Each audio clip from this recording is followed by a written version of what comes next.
¿Qué significa la palabra fe? ¿Cuál es la más importante promesa que Dios hizo a Abraham? En este episodio de Lecciones en Amor Divino contestaremos estas preguntas.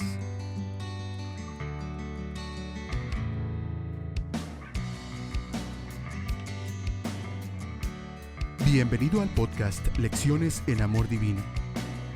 Gracias por descargar este episodio.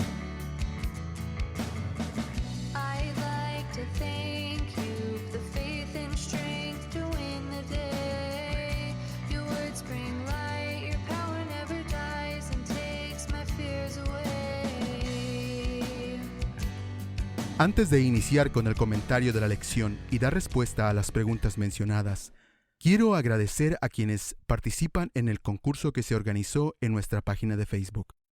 El ganador o ganadora será anunciado el domingo 6 de agosto en nuestra página en Facebook. Si aún no le has dado me gusta o si aún no la has encontrado, la dirección es facebook.com/lecciones en amor. Casi hemos llegado a la mitad del trimestre y la respuesta a este podcast ha sido maravillosa. Quiero agradecer de todo corazón el apoyo que nos has brindado. Para iniciar el comentario de esta semana, quiero invitarte a que me acompañes en una palabra de oración. Eterno Padre Celestial, te damos gracias porque estás con nosotros. Te damos gracias porque tú, Señor, en tu infinita misericordia, derramas bendiciones sobre bendiciones en nosotros. Gracias, Padre. En este momento queremos pedir tu dirección para entender cuál es el mensaje que tienes en la escuela sabática. Te suplicamos tu dirección y tu espíritu. En el nombre de Jesús. Amén.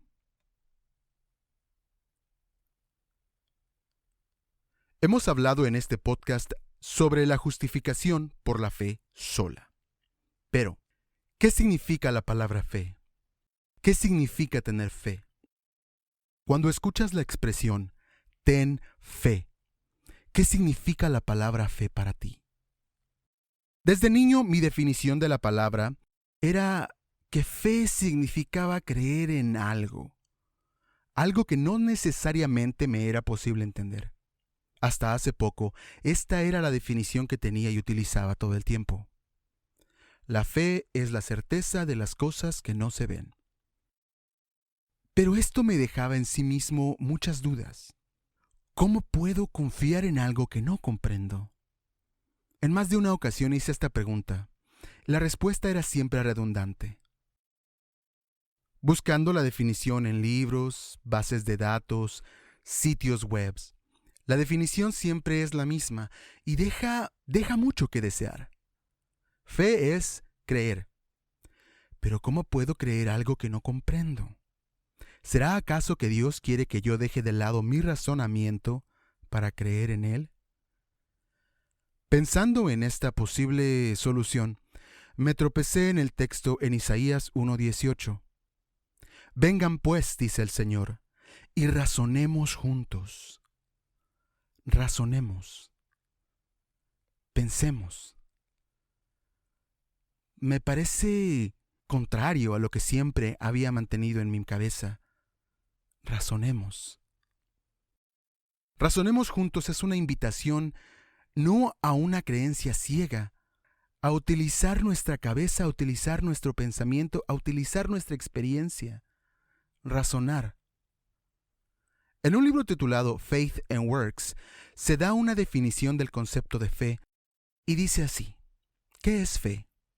La certeza de lo que se espera, la convicción de lo que no se ve, según Hebreos 11:1.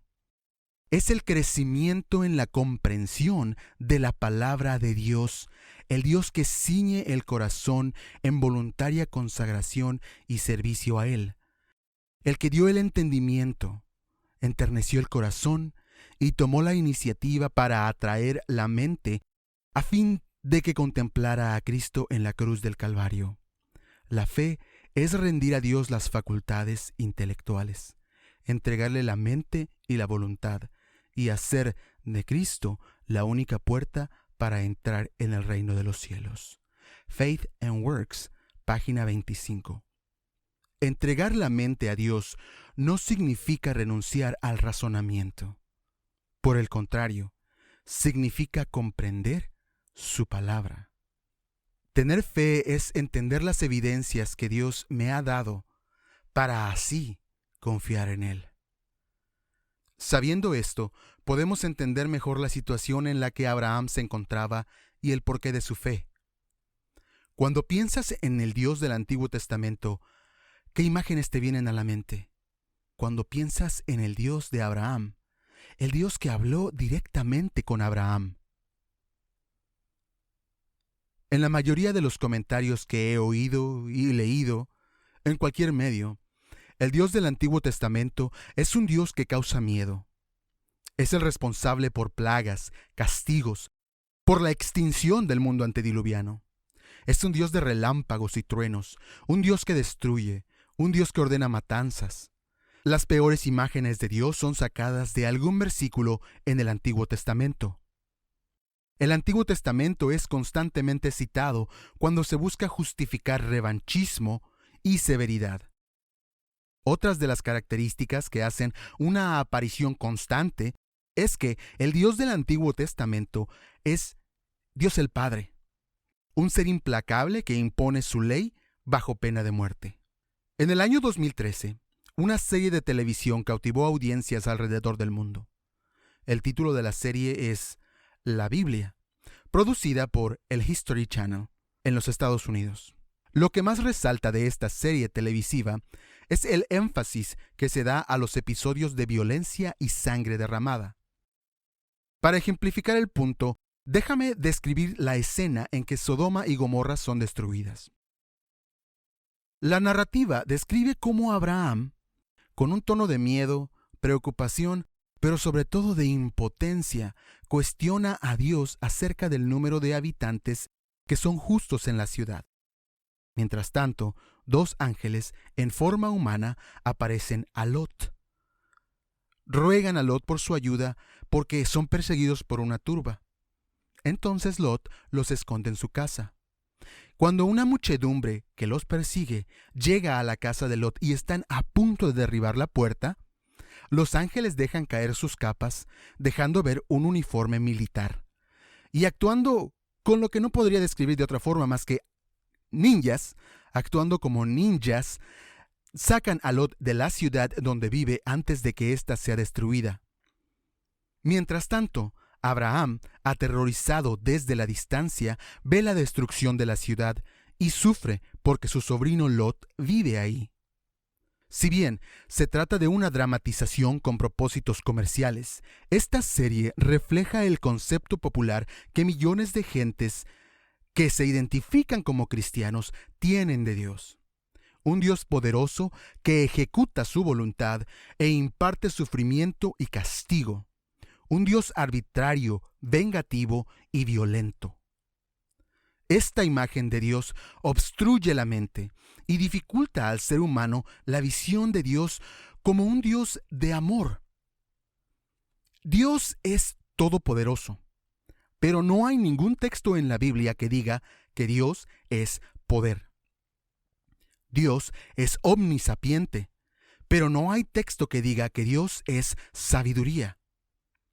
La cualidad que usa la Biblia en equivalencia con Dios, según 1 de Juan 4:8, el que no ama no ha conocido a Dios, porque Dios es amor. La imagen de que Dios, el Padre, es un ser violento se hace paralela al concepto de que cuando la Biblia habla de amor, ésta se refiere a Jesús, el abogado defensor. Jesús es puesto como un escudo que protege al hombre de la ira del Padre. Sin embargo, en las palabras de Jesús, Felipe le dijo: Señor, muéstranos el Padre y nos basta. Jesús le dijo: ¿Tanto tiempo hace que estoy con vosotros y no me has conocido, Felipe? El que me ha visto a mí, ha visto al Padre. ¿Cómo pues dices tú, muéstranos al Padre? ¿No crees que yo soy en el Padre y el Padre en mí? Las palabras que yo os hablo no las hablo por mi propia cuenta, sino que el Padre que mora en mí, Él hace las obras. Creedme que soy en el Padre y el Padre en mí.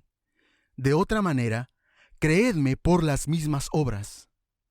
Juan 14, 8 al 11. En esta cita, Jesús asevera que si sus palabras no son prueba suficiente, sus obras son las mismas que las del Padre, y son estas pruebas que dan a conocer el carácter mismo de Dios. Aún en los medios más críticos de la religiosidad, no hay opinión alguna que identifique a Jesús como un ser vengativo. Sin embargo, Jesús dice: el que me ha visto a mí, ha visto al Padre. Cuando creemos en un Dios al que hay que apaciguar para evitar su castigo, es entonces cuando vemos la obediencia como un medio de salvación. Los Gálatas se enfrentaron al mismo concepto de Dios que la sociedad moderna enfrenta hoy. Un Dios que castiga, un Dios que demanda obediencia, un Dios que mata al que no le ama. Para no dejar lugar a dudas a lo que me estoy refiriendo, quiero darte una ilustración. Un joven profesa estar enamorado de una jovencita. Le da regalos, le da flores, se preocupa por el bienestar de ella. Carga la pesada mochila de la joven camino a la escuela y de regreso a casa. La lleva a los lugares más prestigiados y caros de la ciudad. Un día, el joven decide declarar su amor a la joven. La invita a un lugar exclusivo. Y después de cenar, el joven saca de su bolsillo un enorme anillo de diamantes y le dice a la joven: «Te amo, quiero que seas mi esposa». La joven, sorprendida, echa su cuerpo hacia atrás, cierra la mano alejándola del anillo y dice: «Me has tomado por sorpresa, déjame pensarlo un poco». El joven contesta con enojo: «¿Qué tienes que pensar? ¿No te he demostrado mi amor de tantas formas? ¿No te he ayudado cuando más lo necesitas? ¿No te he respetado cuando otros te han maltratado? ¿No he procurado darte lo mejor del mundo?». Antes que la chica pueda decir una palabra, el joven saca de su otro bolsillo un cuchillo, lo pone al cuello de la joven y dice: «Si no me amas, tengo que matarte». Una imagen torcida del carácter divino nos coloca en el lugar de esa chica, en ese restaurante y con el cuchillo en el cuello. Dios demandando amor bajo pena de muerte. Para salvar la vida, debes obedecer. Esa es la concepción que muchos cristianos tienen acerca de Dios. Es la misma que se había entrañado en los Gálatas. Por eso Pablo es firme. Y para destruir toda imagen de que Dios es un ser intransigente, Pablo lleva a los Gálatas a las Escrituras, apuntando a Abraham. Subrayando la fe de Abraham, Pablo transmite su mensaje a través de los siglos hasta nuestra época. Y nos dice que Dios no es un ser arbitrario, no es un ser intransigente. Dios es un Dios de amor. Leamos Génesis 15:6. «Y creyó a Jehová, y le fue contado por justicia». Pablo cita este texto en Gálatas 3:6 y pone en contexto la maravilla de la promesa de Dios para con el hombre, no su demanda de obediencia. Después continúa citando a Habacuc 2:4. «He aquí, aquel cuya alma no es recta se enorgullece, mas el justo por su fe vivirá». Borrando toda duda de que la promesa de Dios había cambiado en alguna forma, el justo por su fe vivirá. La salvación es y ha sido siempre a través de la fe. Dios es el mismo hoy y ayer y por siempre. Ese es el mensaje de Pablo a los Gálatas. Ellos ya lo habían escuchado y aceptado, pero la inseguridad y el miedo les había arrebatado la certeza. De la misma forma que en el Edén, Adán y Eva se escondieron de Dios. Por miedo, los Gálatas buscaron refugio en la obediencia y dejaron de lado la fe. En el mundo corrupto en el cual vivimos, el concepto de quid pro quo reina sobre toda transacción.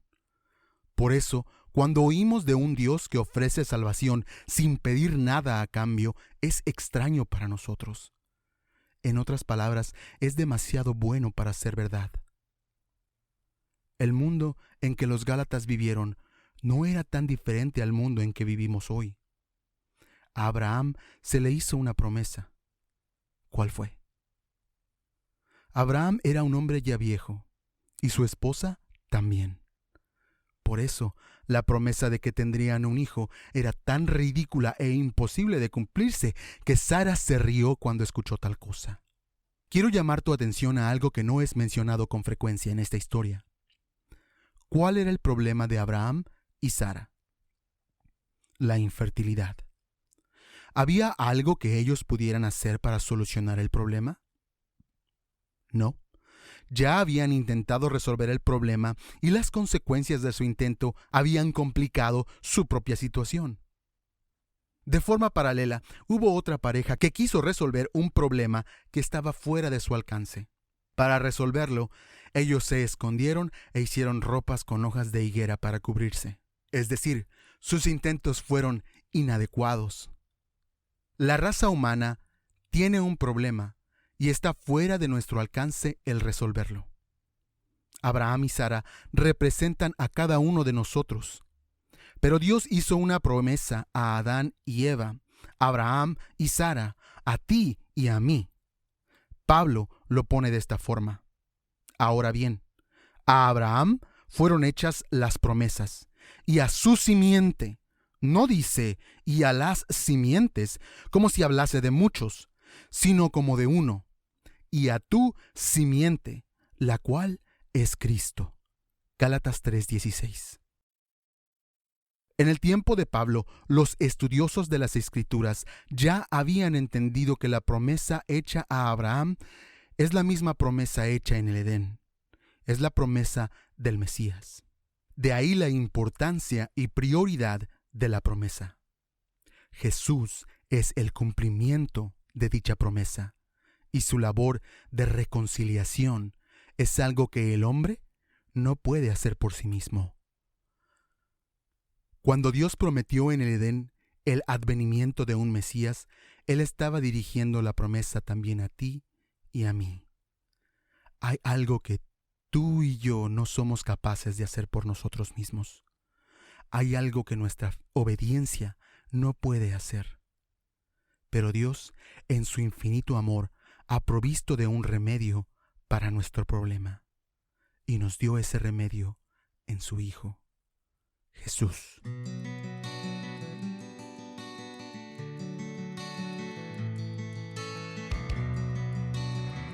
Continuaremos el comentario de la lección en una segunda parte a este episodio. Asegúrate de suscribirte para que no te lo pierdas.